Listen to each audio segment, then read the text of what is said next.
중국인 우량 고객의 증가 수혜 기대감에 최고가를 경신한 파라다이스. 오늘은 잠시 주춤하는 모습이죠. 파라다이스의 거침없는 질주에 제동이 걸린 것일까요? 그렇다면 지금이 팔자리인지 김종의 신고 신저가에서 집중 진단하겠습니다. 오늘 김종의 신고 신저가에서는 파라다이스 진단하겠습니다. 자, 그동안의 상승세를 오늘은 조금 눌림이 나오는 것 같아요. 일단은 그동안 왜 올랐는지부터 점검해 주신다면요. 네, 먼저 실적이죠. 아무래도 이제 작년 실적도 좋았던 데다가 올해 실적의 성장성도 계속 나타날 것이다. 이런 얘기가 나오고 있고요. 장기적으로는 지금 영종도의 복합 리조트를 추진하고 있습니다.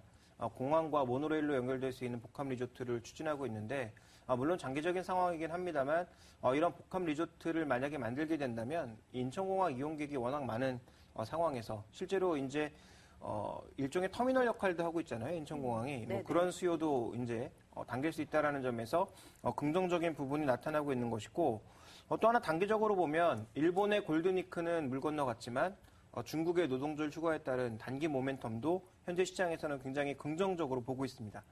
배당도 안정적으로 하고 있는 상황이고요. 물론 주가가 많이 올라서 시가 배당 수익률은 떨어졌지만 실적이 증가하고 있는 만큼 배당과 관련된 모멘텀도 있는 상황이고 현재 시장이 아무래도 이제 이 내수주 위주의 상황, 내수주 중에서도 과거에는 조금 꺼려했던 이 놀고 먹고 마시는 그런 종목군들에 대한 관심이 증가하고 있다라는 점. 그리고 유가증권 시장에 이제 이전되기는 합니다. 그런데 아직도 이제 코스닥 시장 내에선 대장주 역할을 하고 있는 데다가 최근에 코스닥 내수 소비재 펀드들이 계속 늘어나고 있거든요. 이와 관련된 물량이 유입되면서 최근 국민연금 같은 경우에도 거의 뭐 100만 주가량 추가적으로 물량을 늘리는 모습이었고요. 이런 수급적인 뒷받침이 따라주고 있어서 이 종목은 강세를 보였다라고 볼 수가 있겠고 최근에 또 하나 이제 이슈가 되고 있는 것은 뭐냐면 공시사항으로 알려졌습니다만 내일부터 30일 사이에 유럽 쪽에 IR이 열립니다. 그래서 이 IR에서 이 긍정적인 외국인 자금 수급 유입이 또 일어나지 않을까 이런 기대감까지 적용하면서 현재 주가는 굉장히 강한 모습을 보여주고 있다. 이렇게 볼 수가 있습니다. 예, 지금까지도 외국인 투자자들의 관심 최근 들어서 굉장히 많이 유입이 되고 있거든요. 이런 부분들 앞으로도 기대해 볼 수 있겠네요. 근데 중국 얘기를 안 할 수가 없어요. 중국인 관광객들이 쭉 유입이 되면서 이제 파라다이스 대표 수혜주로 이제 꼽히고 있는데 일본 쪽은 어떻게 봐야 되는 거예요? 일본 관광객 수는 많이 줄어들고 엔저, 독도 영유권 문제 이런 것들 거론되면서 점점 줄어들 거란 얘기 있거든요. 중국 쪽의 포인트를 그냥 맞추면 되는 건가요? 중국 쪽의 성장성은 뭐 충분히 주가에 반영되어 있지만 일본과 관련된 불확실성은 전혀 반영되어 있지 않습니다. 왜냐하면 실제적으로 좀 거칠게 표현하자면 일본과 이제 중국 관광객이 주류인데 중국이 상대적으로 통이 크고 일본은 조금 끔스럽다 뭐 이런 얘기를 할 수가 있거든요. 왜냐하면 와서 이제 베팅도 적게 하고 돈도 적게 쓰는데 이 중국 사람들은 와서 돈을 많이 쓴단 말이죠. 그래서 일본 사람들이 줄어드는 것에 대한 우려는 전혀 반영하지 않은 가운데 이 중국 쪽과 해외 IR, 장기 성장성 이런 것에 포커스를 맞추고 최근에 이제 수급 쪽에서는 기관의 프로그램 수급이 지속적으로 유입되고 있는데 유가증권 시장과는 조금 다른 게 이것이 뭐 선물과 연계된 프로그램 유입이 아니라 오히려 이제 코스닥 펀드 유입에 따른 투신권의 매수 유입이 현재 구간에서 수급의 근간으로 볼 수 있기 때문에 이와 관련된 흐름에 있어서 이 중국의 긍정성만 반영하고 있다.